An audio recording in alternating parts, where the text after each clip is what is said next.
Good morning, my dear aspirants. We are again back in our lecture number 3 of neural control and coordination, basically the nervous system. Now in this third lecture, we are going to study in a very elaborate manner of the divisions, classification of nervous system. So, we are very much visible that nervous system is initially divided into two major groups. The central nervous system, which consists of brain and spinal cord, the peripheral nervous system.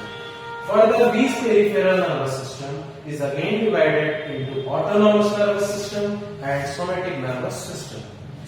Now again, this autonomous nervous system is further divided into two portions, the sympathetic nervous system and the parasympathetic.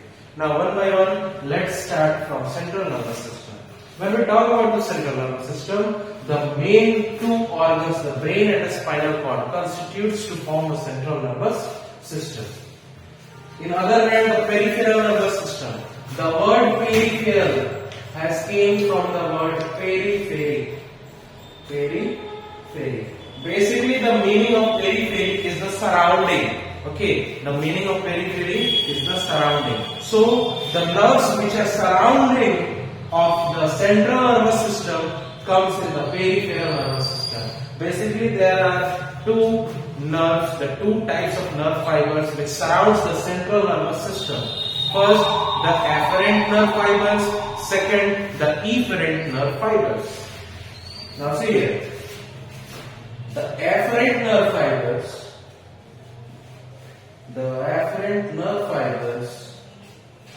takes the message from the affected organ toward the brain. In afferent fibers, the message is coming toward the brain, and in the case of efferent nerve fibers, message is going from the brain or the nervous system toward the affected. I am writing here the affected. Okay, these two types of nerve fibers comes in the peripheral nervous system because it surrounds the main central nervous system. Now further, this peripheral nervous system is divided into autonomous nervous system and somatic.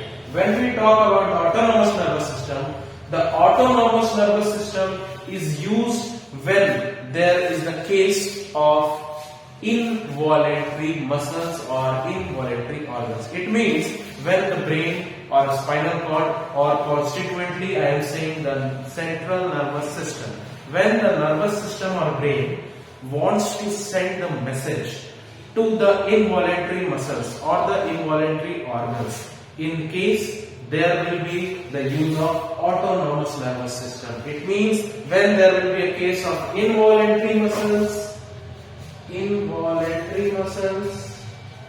or involuntary organs, there will be a very much contribution of autonomic nervous system. But in the case of somatic nervous system, there will be only deal with the voluntary organs, or voluntary muscle. So this was the main difference between the autonomous nervous system and somatic nervous system. Where is the main difference? Here.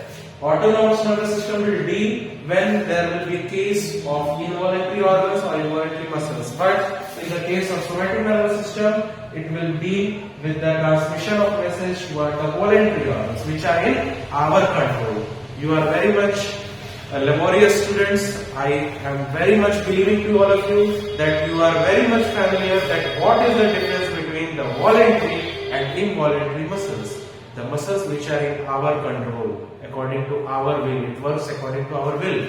Those are the voluntary muscles or voluntary organs. But those which are not under control, human control, that is the involuntary muscles or the involuntary organs. Okay. Now further, these autonomic nervous system is again divided into sympathetic nervous system and a parasympathetic nervous system. Both these sympathetic as well as parasympathetic nervous system deals with the same function, but in the case of emergency, it will deal by the sympathetic nervous system, but in the normal case, it will be supervised by the parasympathetic nervous system. Means, I am showing you by an example. If there is a talk of control of a breathing rate, so the breathing rate will be get controlled by both sympathetic as well as parasympathetic nervous system. But when there is an emergency case, in the case of emergency, there the breathing rate is going to be controlled by the sympathetic nervous system. But in the case of normal, when we are very much normal, stable, then the breathing rate is getting controlled by the parasympathetic nervous system. It means the function during emergency is going to be controlled by sympathetic nervous system, and that same function during normal body condition will be controlled by sympathetic parasympathetic nervous system. Is these divisions from the central nervous system toward the parasympathetic nervous system is clear to all of you? I think this is a very important chat for all of you. Take a screenshot of this or make a note. But now, after the division of the nervous system, we are going to start a detailed study of central nervous system. So when we talk about the central nervous system, basically to the brain and the spinal cord. We know that brain and spinal cord both constitutes to form the central nervous system. Now, detailed study of brain and the detailed study of spinal cord is very much important to understand the whole mechanism of central nervous system. So let's start with brain. When we talk about brain, let a rough diagram of brain, and this is the extension spinal cord. This is the spinal cord, which is the extension of the brain, and this is the rough diagram of brain. These two forms the central nervous system, and let me clear that the peripheral nervous system is the surrounding. Those nerves are surrounding to this central nervous system. These nerves are surrounded to these are the peripheral nervous system, the both nerve fibers, the afferent nerve fibers. Some are going toward the central nervous system and some are going far from the central nervous system to the effector. So those which are going toward the central nervous system, taking the message toward the central nervous system, those are the afferent nerve fibers, and those are going far from the nervous system, central nervous system, are the efferent nerve fibers. So these are the peripheral nervous system which is surrounding this main central nervous system, the brain and the spinal cord. When we talk about brain is a very much delicate and one of the most important organ of our body, because brain has to control each and every function of a human body. That's why it is a brain. Okay. So it is very much necessary to protect the brain and very much necessary to give a high power security to the brain. So our first topic in the brain will be the security of brain, the membranes and the bones which are getting in the security of brain. Better let's go to a rough diagram of brain to see the security function of brain, that who are getting security for the brain. So if this is a rough diagram of brain and this is the extension spinal cord, brain is covered by a cranial box. The outermost bone covering is the cranial box, which is also known as skull. Okay. After this cranial box, there are three layers or three membranes which are also in the protection of brain. These three membranes are in between the skull and the brain, and these three membranes are combinedly called meninges, or we can also say that meninx. Meninx is also known as meninges. So the three membranes which are also in the security of brain after the skull, in between the skull and brain, are combinedly called meninges, and individually these three membranes are dura mater, arachnoid, and third one is the pia mater. My dear students, these are not meters, these are matters, okay? Because matter means mother who protects us. So here these membranes are also functioning as a mother, functioning for the protection of brain. So these are the matters, not meters, okay? So the outermost layer is the dura mater, the middle layer is the arachnoid, and innermost layer, which is closest to the brain, is the pia mater. Okay, and very much clear that matter means mother, and we know that mother protects us from each and every issues. So that's why these membranes are also getting protect for the brain from the shocks, absorbs, infections, many more. Okay, so these three membranes are combinedly called meninges or meninx. Individually, these are the outermost is the dura mater, middle one is the arachnoid, and the innermost is the pia mater. Now, let's see these three membranes on a detailed structure. Now, this is the detailed diagram of the protections, the membranes, and the skull. Okay, so you are very much clear that there are the three membranes, the arachnoid, the dura mater, and the pia mater. And outside these three layers, which means combinedly the meninges, this is the skull, the bony part, okay, the bony protection. And we know that in the skull, basically in the skull there are 8 bones, okay.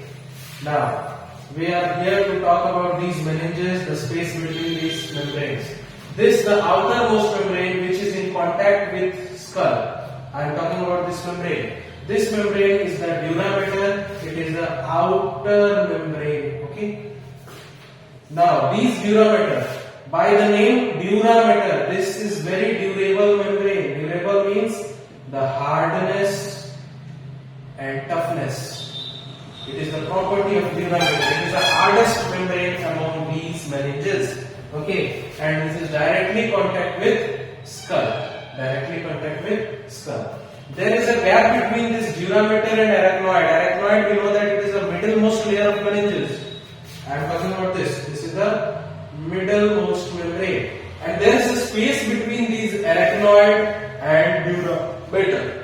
This space is called subdural space because it is the space between dura mater and arachnoid. So this is called subdural space. This is the subdural space, and in subdural space it is filled with the fluid, interstitial fluid. I am writing here this ICF. It means interstitial fluid.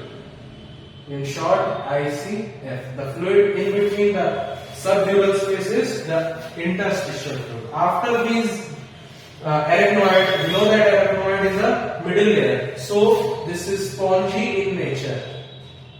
Arachnoid is spongy in nature, very much spongy. Okay. After this, the innermost layer, which is direct contact with brain. This is the brain, and we see here the brain and this pia mater is in direct contact. So these pia mater, the innermost is very much delicate membrane and very much soft. That's why it is get directly contact with the very most and delicate organ, the brain. And there is also a space between the pia mater and the middle membrane arachnoid.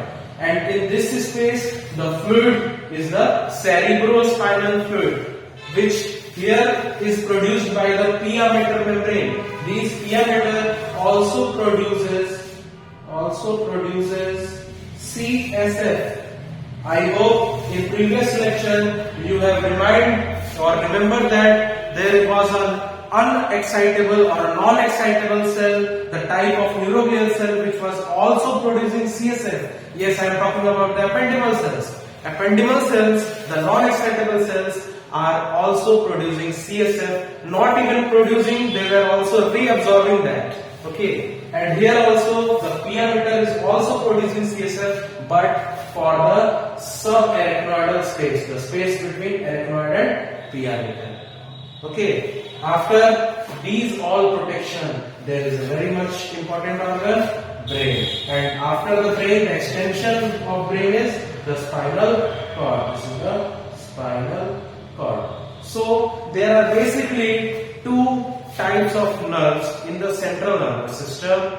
Basically the spinal nerves, which arises from the spinal cord or toward the spinal cord, and the cranial nerves, which arises from the brain or toward the brain. I want to say that the special neurons or nerves which are either going toward the brain or coming from the brain, these are cranial nerves. Cranial nerves. And in the case of the spinal cord, the nerves which are either going toward the spinal cord or from the spinal cord is the spinal membrane. Spinal nerve. Spinal nerve. The two types of basic nerves, the cranial nerves, which are in the case of brain, and the spinal nerve in the case of spinal cord. These are basically in the periphery, okay, of the central nervous system. This was how the brain is get protected by a bony socket, bony structure skull, which is also known as cranial box, cranium, and many more. And after there is not belief on single skull, so there is also provided by the God for the brain the three layers, which are combinedly called the meninges. The outermost, the dura mater, which is tough and durable. The middle one is the arachnoid, which is spongy in nature, and third, which is very much contact with brain, is the pia mater. And further, this pia mater also produces CSF for the subarachnoidal space. I hope these things are clear to all of you. Now, again the fourth lecture will be somewhere lengthy, but I will try to make it very much interesting for all of you, and also try to elaborate the function of brain, the part of brain, the forebrain, midbrain and hindbrain. So in our next lecture number 4, we will discuss about the forebrain, the midbrain, their parts. Okay, thank you.